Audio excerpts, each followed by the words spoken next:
Well, hello everyone, and welcome back again to Radio Entrepreneurs. And this segment, like all our others, is about streaming stories of entrepreneurship, how people are dealing with this economy, adapting to this new economic way of doing business. And our next guest is a groupie for Radio Entrepreneurs. He's been on many times. Reggie Swift, founder and CEO of Rubix LS. Welcome back, Reggie. Thank you, Jeff. Thank you, everyone, having me back. Right, Glad to Reggie, be here. we got to get one of those jackets for Chris. Oh, I can send you one right away for sure. Okay, we'll send you our my address, and we'll get one for Chris. Beautiful. I Sounds think good. Chris is gonna need an XL. Good. I have one in size. I have one in stock right now. Okay, but he's lost. Actually, he's lost about 50 pounds. Oh, yeah. No, that's good to hear. Good to hear. He's trying to get in good shape. So, Reginald, what's going on with Rubix? Oh, man. A lot. We're in the middle of a fundraising activity.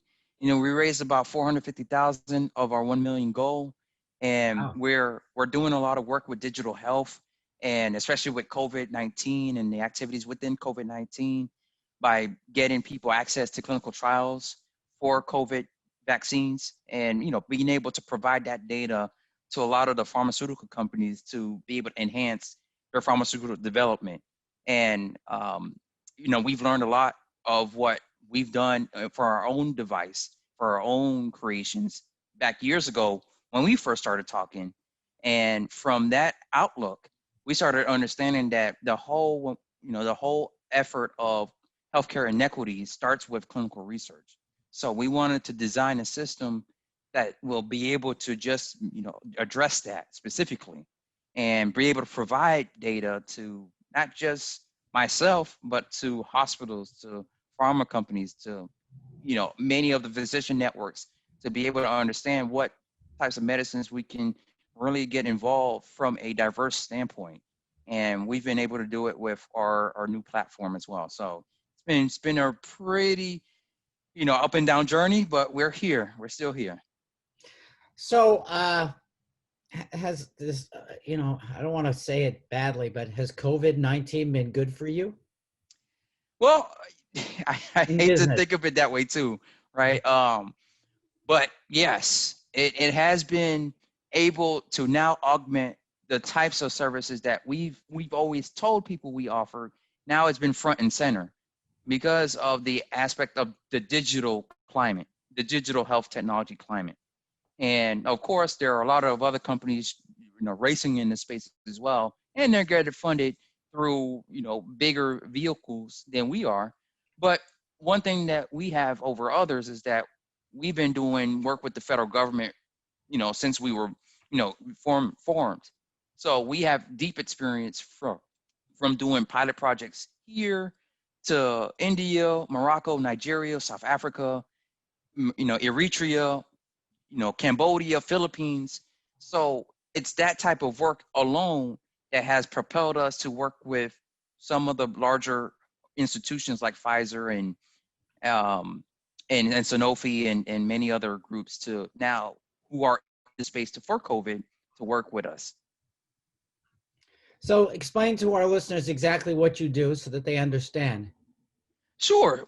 What we do is we help design a research and development system or platform for ensuring that patients can get access to clinical trials, right? So so if you have a disease and you want to know what type of therapies are out there and you want to get involved in be able to participate to get therapies, there's a clinical trial network or there's a specific process that called clinical trials where it is given high access to experimental treatments that have a high viability of success.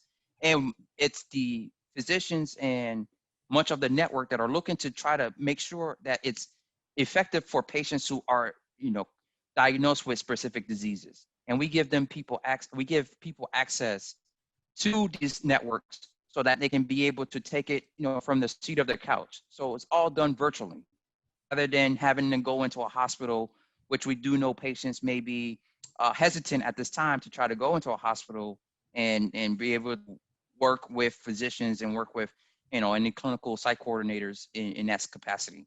So we allow for this virtual interaction like Zoom and be able to have therapy sent to them for being able to do safety studies and be able to understand from a progressive standpoint, are they faring well? Are they doing better by taking this treatment in this capacity of what they're diagnosed with? I would assume that your field is becoming a lot more competitive since the first time I met you. Oh, it sure has. It sure has. I mean, much of what you see now, a lot of great organizations are in the space, for digital technologies.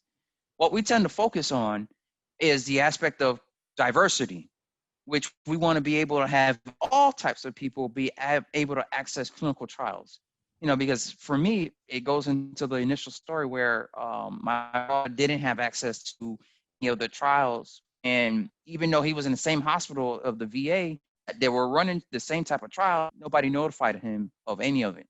So we see that story played out time and time again as we connect with community members across the United States and even globally, that these are the same types of issues that are still plaguing us today. And we want to be able to address that as a whole. And what changes do you expect to see in the next year and a half as things continue to change, as they roll out, new vaccines and things like that? And what do you expect to see? No, sure. We're expecting to see quite a bit, actually. Changes within how people approach community members, especially with pharma, because of what we saw with health inequities and the challenges of health inequities, and what we understand as the ability to design therapies with everyone in mind, right? Everyone is talking about let's try to recruit more minorities into clinical trials. Let's try to do this. But yet they're still using the same methods as they have been, for eons. So now I think the adaptation of new ways to get it done, you're going to start seeing more of that. You're going to start seeing more of kind of profiling for types of patients to really get involved and meet people at their community centers and at their areas, at their homes, to really find a way to get them involved, right? And finding ways and opportunities to incentivize those types of patients where they don't have to really come out of pocket because of the economical means and the economical challenges that they may have. So you probably start seeing more of those guidelines coming down as well. So we're starting to see that too. Well, you say the technology's changing, the market's changing. You're looking to finish up your round of financing. Reggie, if someone's looking for Rubix LS, how would they find it?